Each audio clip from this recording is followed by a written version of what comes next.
Hello guys, welcome back to SS Performance. So behind me we've got some forge bits for a Glanzer engine. We've got Sean working on the head at the moment, just building it. These are all the parts what we use. We've got ZRP I-beam rods. Then we've got 74.5mm Wasner pistons.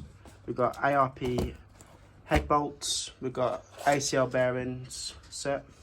And we've got a Kinetic head gasket. And also left to do on the block, we just got notch the block for the rod clearances.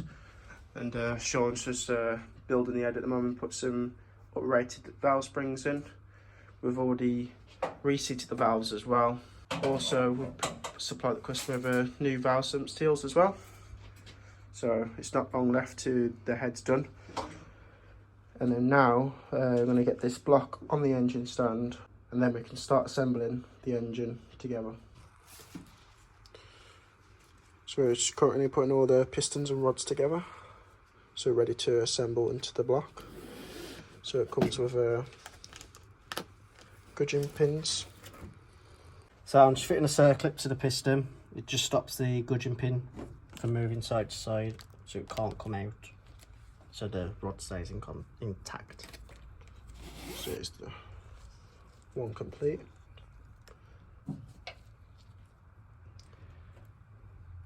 So it can move side to side without falling out. So we've already got two built up. Just building this one up now, and the last piston and rod. Then we can start assembling the piston rods in the block. So Sean's already built the head for it. All new uprated valve springs. All the shims are back in the same order. So when you do take apart your head, or any head really with shims in, you want to put them in the same order, or just get a cardboard, label them: exhaust, inlet, name 1, 2, 3, 4, 5, 6, 7, 8, depends how many you have. But what we like to do, we have a couple of scrap heads, so we just put them in the same order. And everything's new on this head, what comes with the Toyota kit. So all left to do now is put the cams in to check the clearances. So we're going to put all the clearances back to factory spec, and then we can bolt the head on, and then we can just assemble the engine, the top end, all together.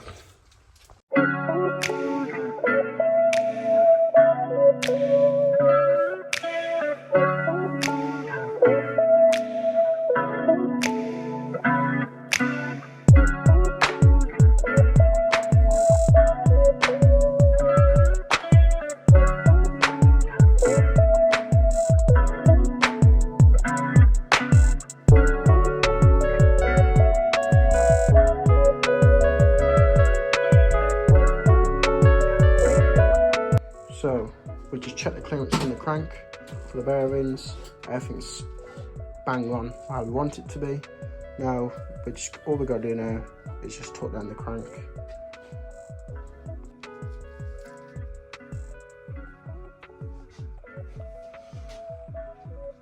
So Sean's just put the thrust thrusters on. And now it's just put some semi lube on all the bearings. So you do this when you've built the engine, not oil, because when you build the engines you don't want it to start up using oil. It will just run dry for a sec, so always use this stuff. And also with assembly lube, it's more sticky as well, so it's not going to run dry for 2-3 seconds when you start up.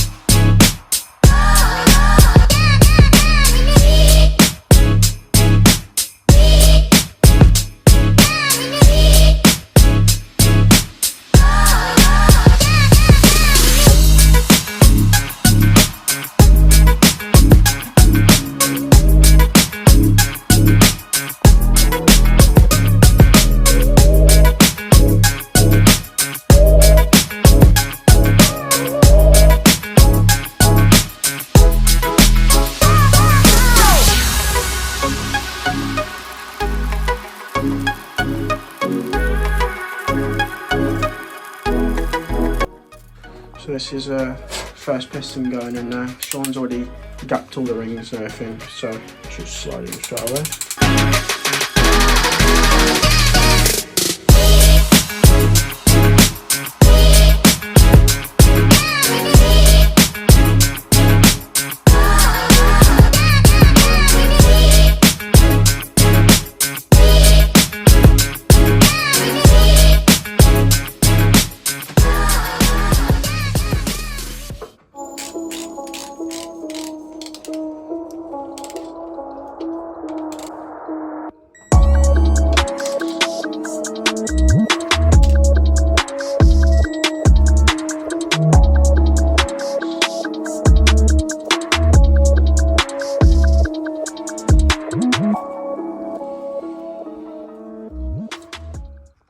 So I didn't want to bore you too much, but here's all the pistons in the block.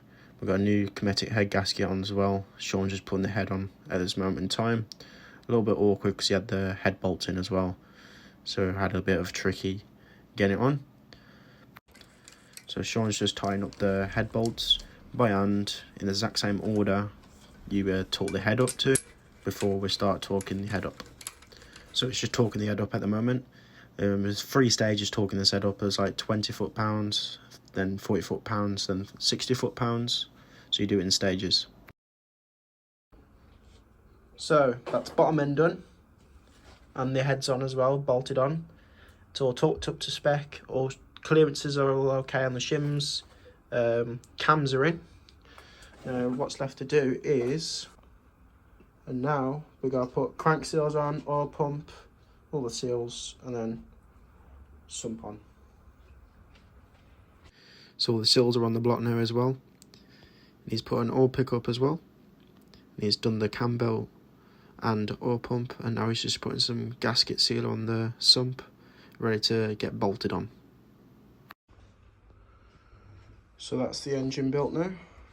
All I have to do is put the thermostat housing on, clutch and flywheel and gearbox, and that's pretty much it. So obviously we can't put the thermostat housing on because the engine's done, bottles out, so well to put it on. All the belts are on. Just got to put power steering pump on when it's in the car with the belt on as well. Turbo kit, I'll do that when it's in the car as well. And it's got a top mounting intercooler kit, so just sits on the top here. So now the engine's on the floor. Put the flywheel and clutch on, and the gearbox, starter motor, and thermostat housing. Just putting the flywheel bolt on there. Uses some thread sealer. That's all we use for every time we do flywheels. So flywheel's all on there, and the clutch. Use a clutch alignment tool, so the gearbox should just slide right on. So I'll put that on there, and then we're just going to put the starter motor on. So that's all on, gearbox on, starter motor's on as well, and thermostat housing. So that's the engine all bolted in on this mount, and the bottom mount on the gearbox. Still got to do the rear mounts. It's got a polybush mount. So the rear mount is on now. Just a bit messing about with a polybush mount. If you have a Glanzer, you already know about that. It's a bit awkward. We're just putting on the earth cables and plugs onto the starter, and then we did the alternator as well. So now we just got to put the coolant lines on, and the vacuum lines for the steering rack from the inlet manifold. And pretty much. And then just got to put the speedo cable on and the gear linkage bracket on. 2 bolts to the gearbox, there's 3 bolts there. That's pretty much underneath. So we're currently putting the dry shafts in at the moment. Put some grease on the dry shaft as well for the seal. Easy as that. Put straight in. And with the bottom on.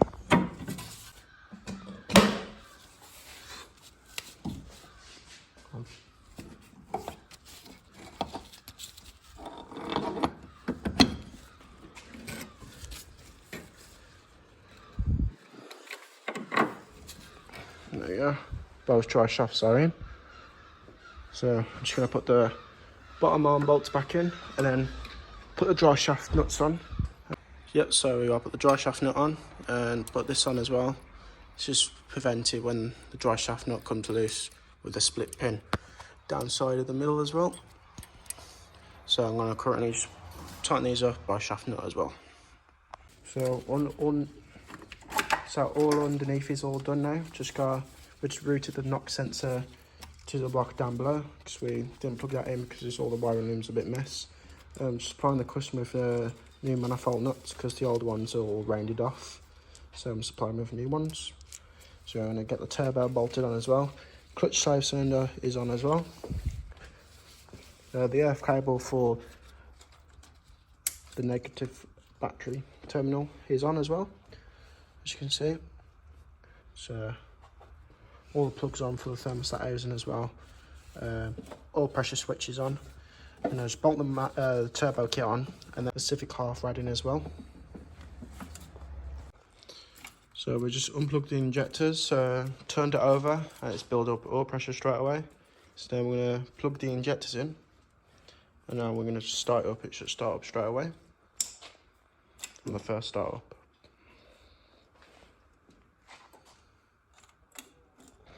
So before we start the car up, I'm going to just top the radiator with fresh coolant.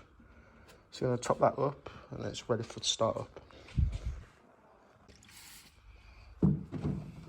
Ready to start now, isn't it? Yeah. So it's ready to do a first start up now.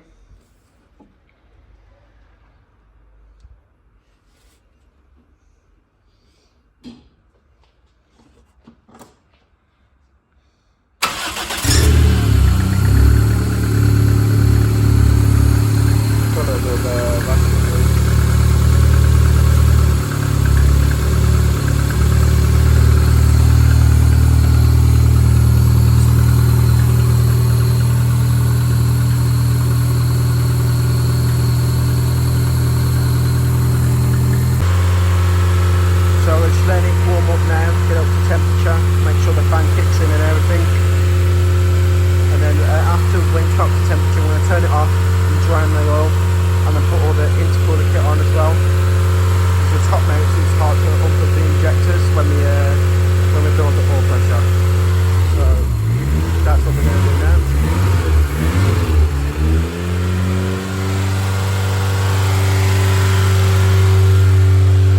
See if it's built up to temperature yet. Building up pressure now. Wait for that fan to kick in.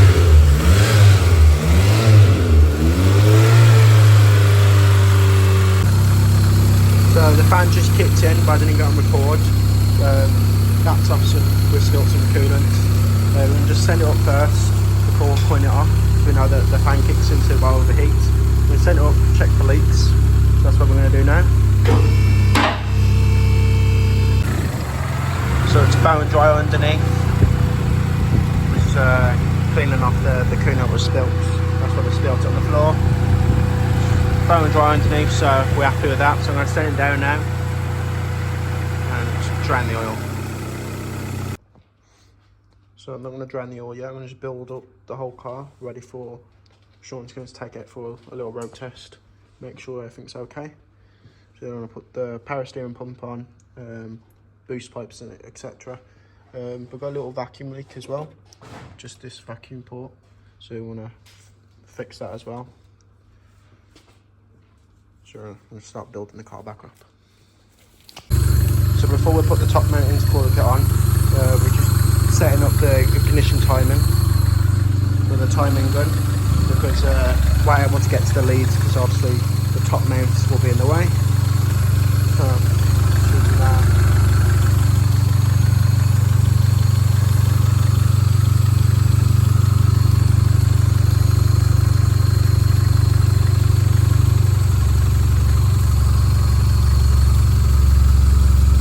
Like to leave that loose before we time it. That's now it's timing it now, it's bang on. More perfect, Sean. There we are. So that's all done. Now we're going to put the top mounting supporter on. Setting up the idle as well. It's a bit too low. Yeah, that's perfect now. So this car is ready for a road test now. Everything's on. We just checked all the engine mounts, checked the bolts are tight. Just got to torque the wheels up now.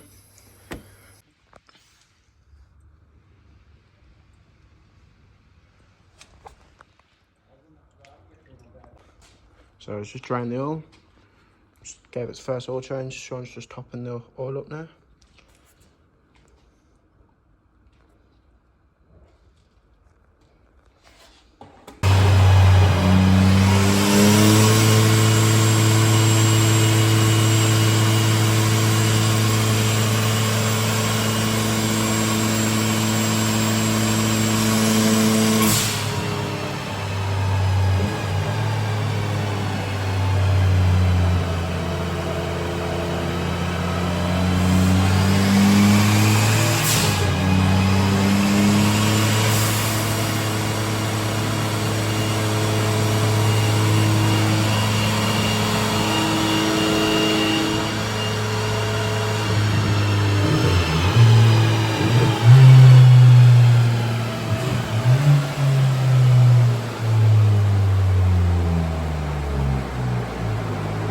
So the car's all done now, it's all running. It's going to come back to us with a big turbo kit soon.